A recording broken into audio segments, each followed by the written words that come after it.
Hello friends, exam channel में आपका स्वागत है। आज मैं आप लोगों के लिए हिंदी व्याकरण के एक अगले टॉपिक क्रिया विशेषण के प्रश्नों को लेकर आया हूं। यदि आप लोग क्रिया विशेषण से पहले वाले वीडियोस को नहीं देखा होगा तो उसका लिंक डिस्क्रिप्शन बॉक्स में दे दिया गया है, आप चाहें तो जा कर के देख सकते हैं। चलिए चलते हैं आज के अपने टॉपिक पे। प्रश्न संख्या 1 है, जो शब्द क्रिया की विशेषता बताते हैं कहलाते हैं। ऑप्शन ए है विशेषण, ऑप्शन बी अकर्मक, ऑप्शन सी सर्वनाम, ऑप्शन डी क्रिया विशेषण। तो इसका सही आंसर होगा ऑप्शन डी, क्रिया विशेषण कहलाते हैं। जो शब्द क्रिया की विशेषता बताते हैं उन्हें ही क्रिया विशेषण कहलाता है। जैसे तुम उधर जाओ, जाओ यानी क्रिया से पहले उधर, उधर जो है ये क्रिया विशेषण है। तो आप लोग इस प्रकार क्रिया विशेषण की पहचान कर लीजिएगा।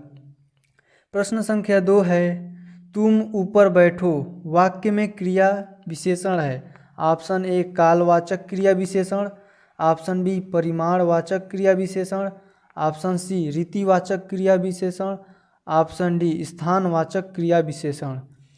तो यहाँ पे वाक्य में है तुम ऊपर बैठो, यानी कि इससे हमें स्थान की बोध हो रहा है। यहाँ पे स्थान बोधक वाक्य है, इसमें सही आंसर होगा ऑप्शन डी स्थानवाचक क्रिया विशेषण।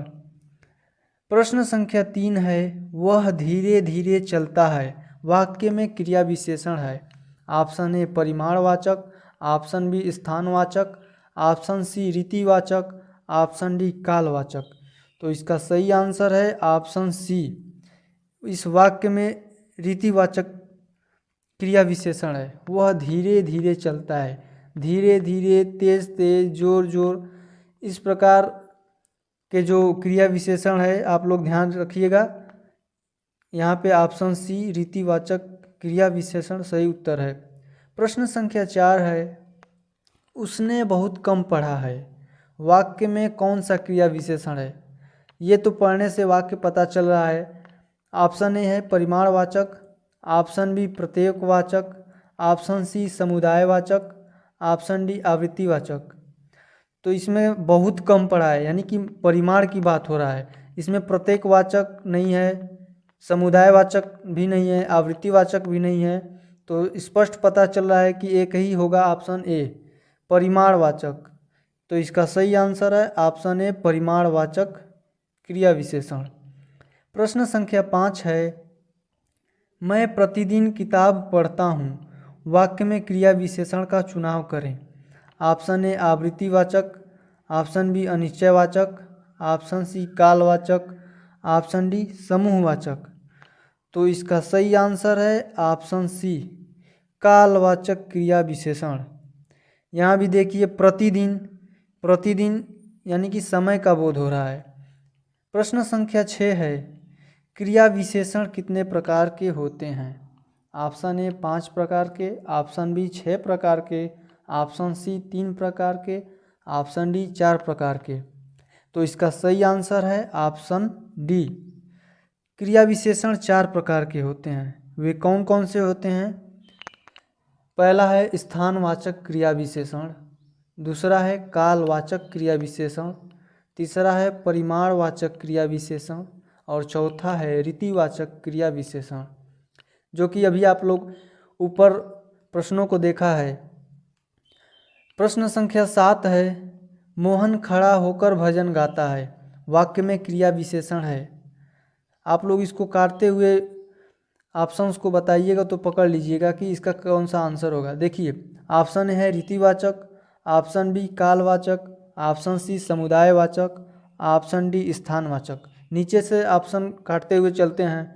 जैसे नीचे डी है ऑप्शन स्थानवाचक, इसमें कहीं स्थान का बोध हो रहा है, नहीं हुआ है। ऑप्शन सी समुदायवाचक, ये तो क्रिया विशेषण का प्रकार ही नहीं है, तो ये भी नहीं होगा।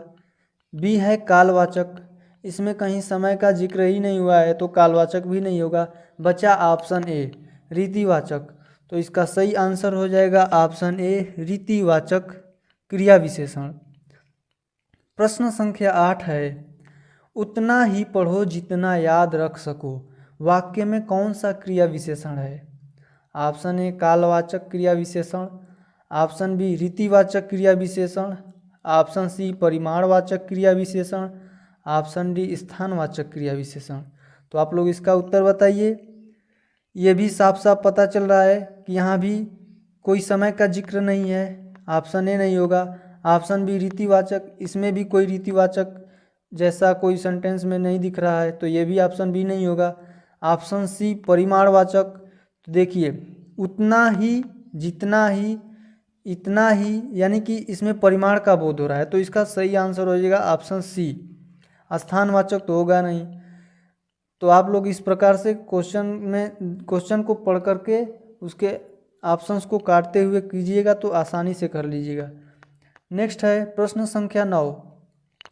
जिन शब्दों से क्रिया होने के स्थान का बोध हो कहलाता है। ऑप्शन ए कालवाचक क्रिया विशेषण, ऑप्शन बी परिमाणवाचक क्रिया विशेषण, ऑप्शन सी स्थानवाचक क्रिया विशेषण, ऑप्शन डी रीतिवाचक क्रिया विशेषण। तो इसमें प्रश्न में स्थान का बोध कह रहा है, तो इसका सही आंसर हो जाएगा ऑप्शन सी स्थानवाचक क्रिया विशेषण, ऑप्शन सी सही है। प्रश्न संख्या 10 है। जिन शब्दों से समय का बोध हो कहलाता है। देखिए यहाँ समय का बोध हो रहा है। ऑप्शन ए कालवाचक क्रिया विशेषण, ऑप्शन बी स्थानवाचक क्रिया विशेषण, ऑप्शन सी समूहवाचक क्रिया विशेषण, ऑप्शन डी समुदायवाचक क्रिया विशेषण। तो कालवाचक क्रिया विशेषण इसका सही आंसर है ऑप्शन ए। तो दोस्तों आज का सेशन कैसा रहा हमें कमेंट बॉक्स में ज़रूर बताइएगा, आपके कितने प्रश्न सही हुए हैं।